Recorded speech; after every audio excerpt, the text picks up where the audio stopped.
हाँ, सत्संगी हो माता पिता। माता पिता यदि सत्संगी हैं तो उनके मतलब बच्चे भी देखेंगे अपने माता पिता को जो करते हुए, तो वो भी वैसा ही करने लगेंगे। परंतु जैसे मंदालसा ने 3 वचन मांगे थे, उन्होंने पहले कहा कि हम शादी नहीं करेंगे कहीं।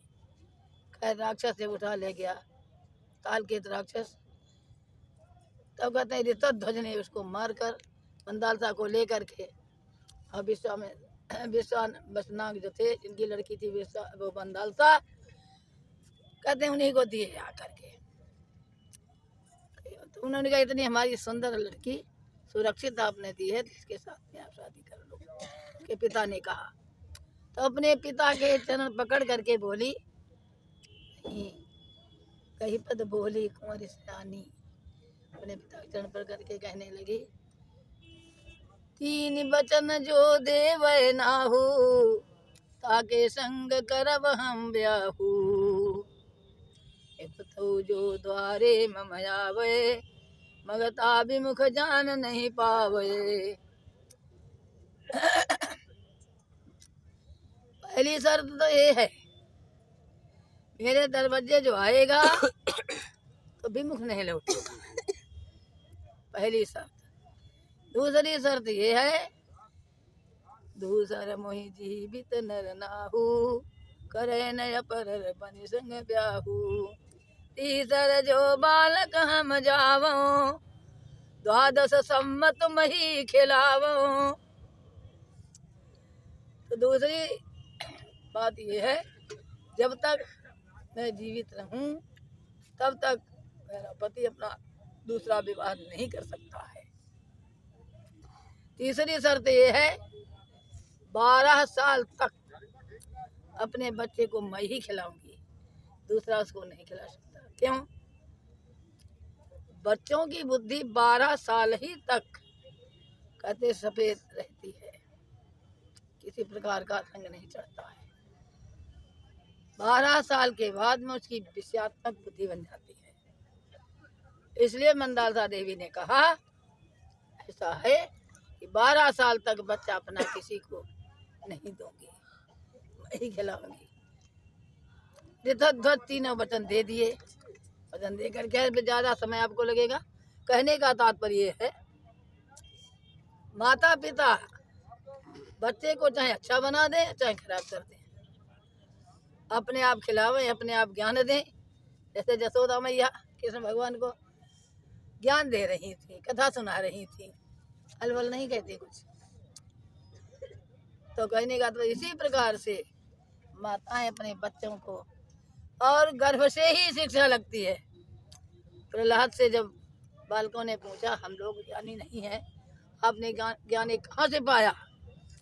प्रहलाद कहने लगे, हमारी माता को जब इंद्र केस पकड़ करके खींच ले गए थे मार डालने के लिए कि इसके पेट में बच्चा है, वो इसका पिता तपस्या कर रहा है, तब धनी होगा, इसलिए चलो मार डालें। नारद जी ने आकर के छुपाया, अपनी कुटिया पर ले गए, ज्ञान सिखाया। तो इसलिए जात के कारण वो भूल गई, मैं नहीं भूला, प्रहलाद कहते हैं। तो गर्भ से ही शिक्षा लगती, गर्भ में बच्चा हो तब कहते हैं कथा सुने, बढ़िया बढ़िया बातें सुने, चुगली न करे, निंदा न सुने, बढ़िया बढ़िया भोजन करे, सदोगुणी भोजन, करुए कसैले भोजन नहीं करना चाहिए।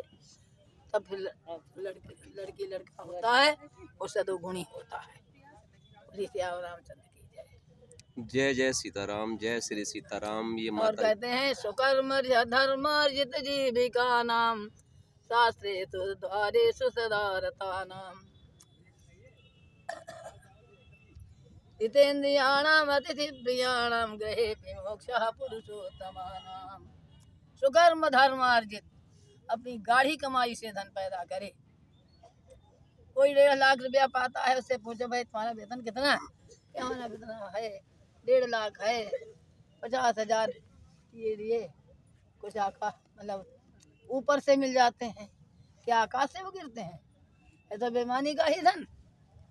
तो कहते नहीं, सुकर्म धर्मार्जित, अपनी गाढ़ी कमाई से धन पैदा करे और अपनी स्त्री से प्यार करे।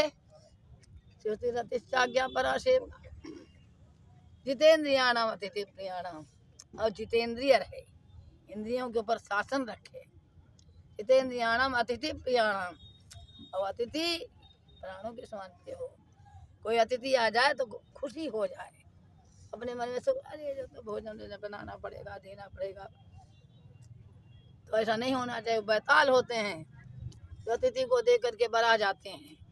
बैताल का मुख ऐसा होता है सूजी के नकुआ के समान जैसे होता है बस। इसीलिए बबूल बबूल रहा करते हैं, कांटे से चल गिरता है, सबके मुख में चला जाता है। कई जाति इनमें होती हैं, बैताल होते हैं, भूत होते हैं, भूत बोल लेते हैं, ना चाहेगा वहीं गीत परम तरंगी भूत सब।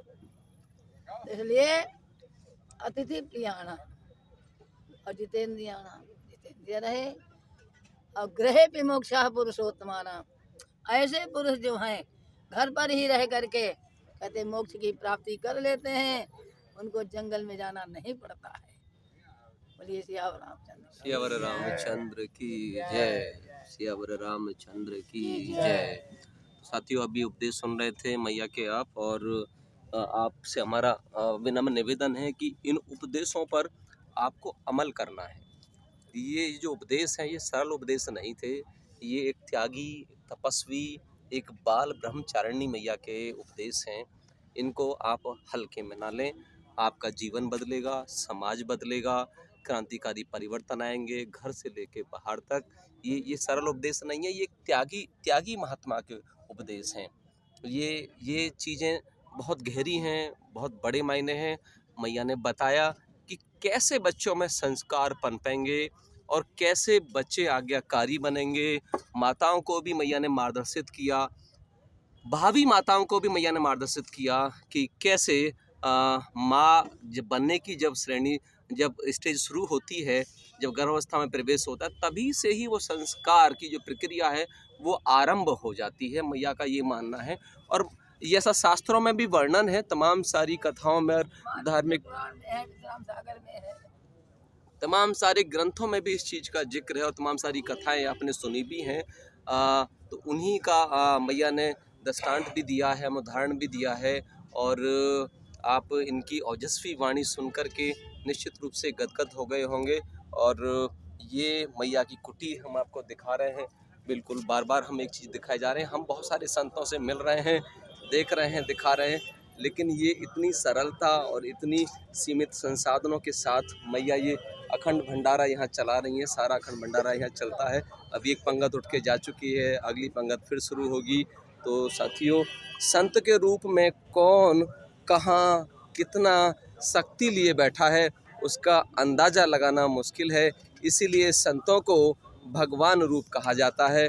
साथियों, हम आपसे विदा लेते हैं और आपसे